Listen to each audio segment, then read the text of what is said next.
ends of your hair is the oldest part, and again, you need to baby them a lot, but all the babying in the world wasn't gonna help this cause.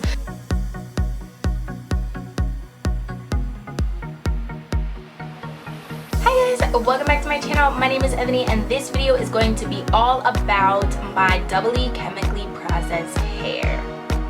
So I've gotten some questions in real life from a couple of my friends who were asking about how my hair reacted when it was Texlaxed / relaxed and dyed at the same time, and whether or not I would recommend doing that for any kind of chemically treated hair. Would you also dye your hair? And I thought I would make a video about it because I know that there's a lot of, I don't know, myth out there about what happens when you put your hair through 2 chemical processes, and I personally can conclude that it's not a good idea. But I'm just gonna share with you guys 4 of the reasons why I would not do it again, and you know, just make sure that your hair is in the healthiest state possible, because it is a lot of damage that you're doing. So first things first, what you guys know, at the end of 2014 for my 25th birthday, I wanted to ombre my hair, and I did film the whole thing. It's called Operation Ombre. I can link those videos down below. It's part 1 and 2. You guys know the first time that I did it, I purchased everything that I would need from Sally's, and I wanted to have it done for my 25th birthday party, but it didn't exactly take. You could only tell that my hair was dyed if you like held it up in the sun, you know, squinted your eyes and everything. So I was like, all right, I'll do it again a week later, and I did it in a magenta color, and that was really pretty. It took well and it looked awesome.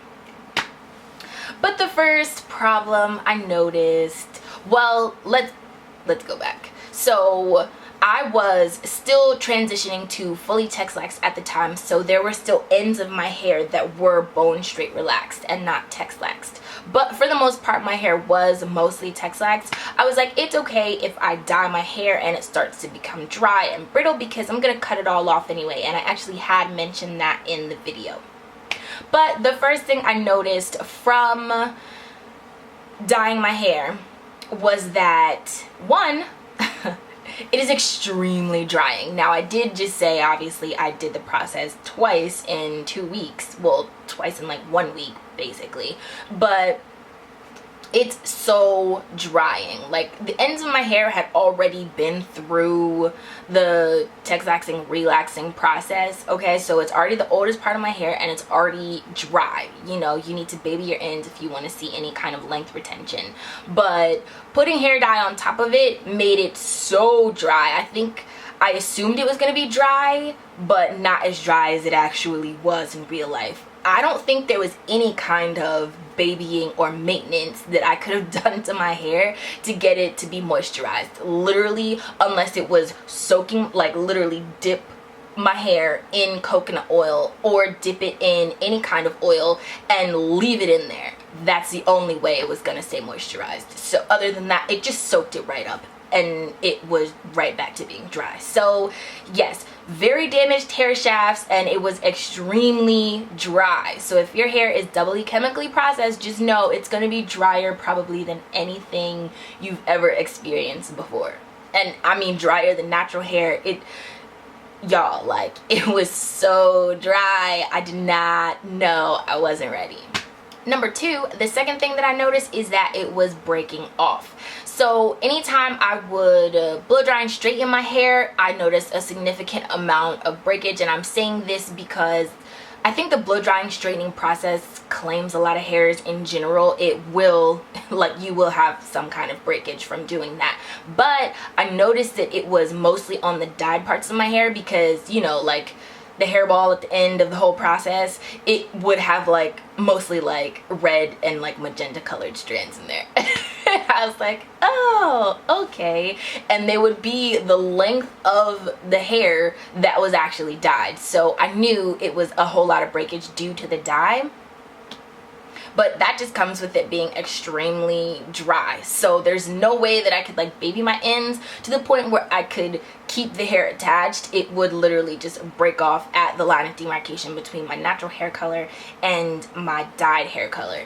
And because of all of the breakage, number 3, thin ends. So you guys know that I had a Dominican blowout years ago, like back in 2011 I think, and I suffered with like really thin ends, like unusually thin ends for a really long time, like years. And from being able to like cut those off and gradually, you know, slowly cut those off, I was like, I don't ever want to go back to having really thin ends. But dyeing my hair, well, doubly chemically processing the ends of my hair, made them start to thin out again. So for the most part, your hair, the ends of your hair is the oldest part, and again, you need to baby them a lot, but all the babying in the world wasn't gonna help this cause. So it started to break off and they started to thin. And I know breakage, like, you want your hair to have a clean cut, and breakage can do more damage for the rest of your hair strand than just like cutting it off. So I didn't want that to continue to happen. I didn't want any crazy split ends or anything like that. So for the most part, the thin end look is not for me. I don't like the fact that, you know, I think they're called fairy tale ends. That's kind of a thing. I don't think that's attractive personally. I like a blunt U shape in the back of the hair, and I think that's really pretty, like nice thick hair root tip. But that's obviously not the effect that I was getting or going for, and again, all of the moisture in the world couldn't help me. And number 4, finally, I noticed that the color didn't last. I think if you have a damaged hair shaft from color, that your hair shaft is open, so any kind of color deposits that you put in there aren't gonna stay in there. They're gonna fade. And anytime I washed my hair, although I had purchased a lot of color saving shampoos and conditioners to try and preserve it, it didn't even stay. The water was always a slight tint of red whenever I washed and conditioned my hair, and it just did not stay. So it faded, and I mean really quickly. I was surprised, actually. I thought it was gonna at least last for a few months, and it didn't. So the color was still in there, but it was not the original color, and it just wasn't as awesome to me. So basically, the hair dye experience lasted for me probably for like a month, and I was genuinely happy with my hair. But after the dryness, the breakage, and the thin ends, it ended up being not so awesome. So in the video, I had mentioned that I was okay with that because I was going to be cutting my hair all off, the ends of my hair off anyway, and that's pretty much what I did. So at the end of the day, I can't really complain. This is something I was aware of. I don't think I knew exactly all that was going on until I went through it, you know? If you have like titanium hair, then I'm sure nothing bothers your hair in general. But for the most part, I would not suggest you doubly chemically processing your hair or dyeing it. I wouldn't even suggest dyeing your hair if you were natural. I don't know. I think I've just heard too many stories of people not being able to bounce back from that hair dye experience. And to be honest, like it looks dry. It looks a little more lackluster than usual. It's not cute. It's not cute. Anyway, I know some people do have titanium hair out there. I know some people can handle all the chemical processes and their hair is still blowing in the wind, you know, looks perfectly fine. You couldn't tell the difference. But I was not one of those people, so I don't suggest you doing that. I think that there are warning labels on the side of the container that say that you probably should avoid other chemical processes or try not to mix them, or if you do, you shouldn't mix them in the same day or anything like that. Wait like some substantial amount of time. But even just from doing the ombre at the ends, I can tell you your hair will be extremely dry, it will break off, it's not a good look. So that's my experience. I hope you guys enjoyed this video. I hope it was informative and helpful from somebody who actually did make their hair go through 2 chemical processes.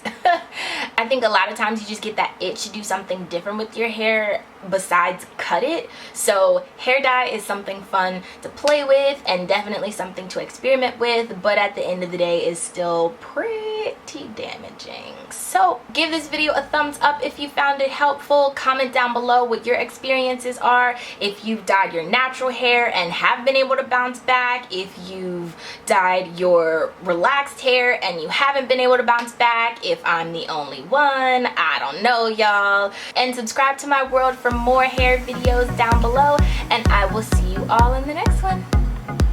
Bye guys. Kind of a music eVlog, but it's kind of a regular vlog. Also, he doesn't like social media and doesn't want to be in the shot, but wants to continually say hi. Yes, this is the lens. That's the viewfinder.